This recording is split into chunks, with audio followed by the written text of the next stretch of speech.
the channel. Today we are going to be doing a little September reading wrap up. So I only read 5 books in September. It was a little bit of a slow month, and actually all of them were romance. So a month full of reading romance. I don't know why, but I was just really in the mood for a bunch of different types of romance, and I think I kind of also wanted to just get them out of the way before fall started, and I really started hitting the fantasy books hard. So the first book that I read was 1,000 Boy Kisses, and I actually read that on my Kindle. I thought this one was so cute. I went into it not knowing anything about it, and then seriously bawled my eyes for so much of the book. I had no idea. I'm not going to give any spoilers, but in a way it kind of reminded me of like The Fault in Our Stars, kind of like that type of story progression. I seriously had no idea what it was about, but seriously something about the childhood friends to lovers trope just like gets me. I don't know why. I think it's just because they've had such a long connection and they've grown up together and they're so attached that it just like, it breaks my heart. And I ended up giving it a 4 out of 5 stars. It was very juvenile, but it was still so good. It was like so sad, but so good, and I cried my eyes out. If you watched my reading vlog for that week, it was reading romance for a week, you can see how much I cried. I actually had a bunch left, and I ended up finishing it all in one night because we were flying out on vacation the next day, and I knew that if I didn't finish it, I was going to be crying on a plane, and the people around me probably would have been like, oh my gosh, what is her deal?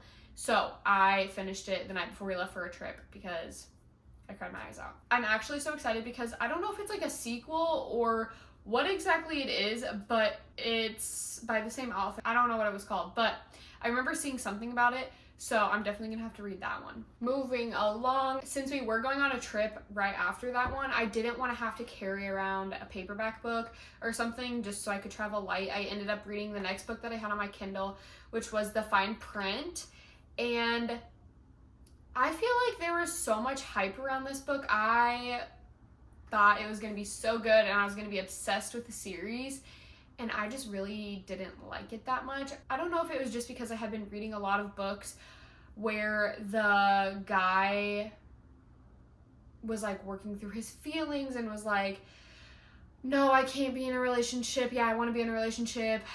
I don't think I'm good enough. I don't know if it's just I've been reading too many books like that lately, but I just really did not connect with these characters. I don't know. I felt like Zara maybe let herself be walked all over. I just did not connect with the couple. I do like how the storyline's kind of going with like him and his brother, so I probably will read the second and third one. I actually have those on my Kindle as well, but it was not my favorite. I did give it a 3 out of 5 because like it still was a good book and I enjoyed the storyline. I just wasn't that connected or like attached to the characters in their relationship. Like honestly, I didn't care if they ended up together or not. So after that one, I was like, I need a good romance book that I know is going to be good, that, you know, other people have talked about and they've like really liked. So I pretty much haven't seen any bad reviews on this book, so I went ahead and picked up Icebreaker by Hannah Grace, and I was obsessed with this book. Let me just say, it felt so relatable. The two main characters are in college, they are athletes, it's about their relationship. There's kind of like an enemies to lovers vibe going on and a forced proximity, and I don't know, maybe it's just because I met my husband whenever we were in college, so I could really relate, but the found family of like her being over at their apartment and all the guys being there, I think it probably is just because like that was me. Like I was always over at my boyfriend's apartment with all of his guy friends, and we just got to be a big family together, and I loved that. So I really liked this one. I felt as if I was just listening to one of my friends tell me about their love life and the situations that they were going through, and that really surprised me. I didn't think it was gonna be that relatable, and it definitely had a lot of spicy scenes in it, which I think I was due for. And yeah, this was really good. I would highly recommend. I ended up giving this one a 4.5 out of 5. It wasn't up to my 5-star standard, but it was definitely better than a 4. Like I really enjoyed this one. I'm super excited to read Wildfire. It actually just released yesterday, and I think that story is about Russ. So if you've read this one, you know who Russ is, and I'm excited to just keep the story going. I'm gonna have to buy that one soon because I don't have it yet. The fourth book that I read this month was Love Theoretically by Ali Hazelwood. And this was my first Ali Hazelwood book. And so it was a little bit of a different type of romance than I was used to. I haven't read anything that's like academic rivals before, and just the setting in general was kind of different. It was definitely like a more mature relationship going from the last, 3 or 4 books that I read, going to like they are adults. He's older, like more established physicist, and she's like a younger physicist who kind of just got into the field. I did think it was good. I honestly didn't connect with the characters as much as I thought I was going to. John, the guy in this book, he was really hot, and I loved the way that he just knew her so well. But like their relationship was really cute, but like she just wasn't my favorite character. So it's all kind of based on the main character, Elsie. She has the gig where like she goes on dates with guys and gets paid for it, and she goes with this guy named Greg to his family home, and she's done it a couple times and met his brother named John, and that's actually this guy. So it gets a little interesting where her worlds start colliding, and I'll probably read other books by Ali Hazelwood just because it's a little bit of a switch up. Did I say I ended up giving this one a 3.7 out of 5. And then last but not least, the 5th book that I read this month was Things We Left Behind by Lucy Score.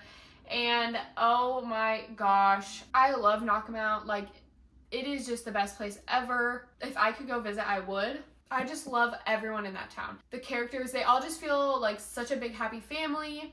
I feel like now, since this is the 3rd book, you're really connected to the characters, and instead of like getting to know everyone, you're kind of just jumping straight into the story and understanding what's going on and reading about Sloane and Lucian. So before I read this, I had seen a lot of reviews of people who didn't really like it, and they said it didn't really focus on Sloane and Lucian that much.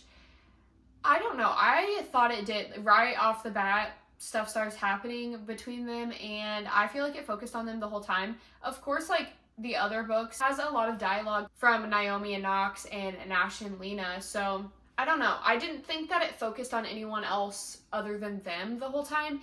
It was a slow burn, but I will say I felt like the pace was a little bit faster than the first 2. The first 2 were like excruciatingly slow.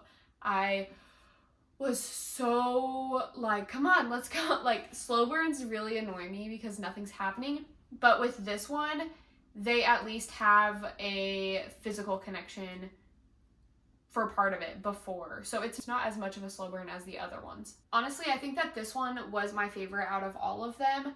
I don't know if it's just because I felt more connected with the characters, but also I think I just liked Sloane and Lucian better.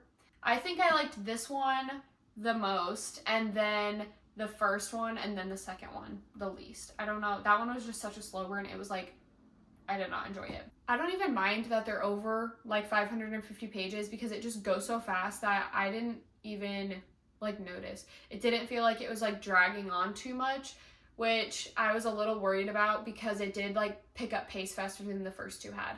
But highly recommend. If you have not read the Knock 'Em Out series, you definitely should. So those are all of the books that I read in September. I didn't read as much as I thought I was going to, and I hope that this month I can get more books read.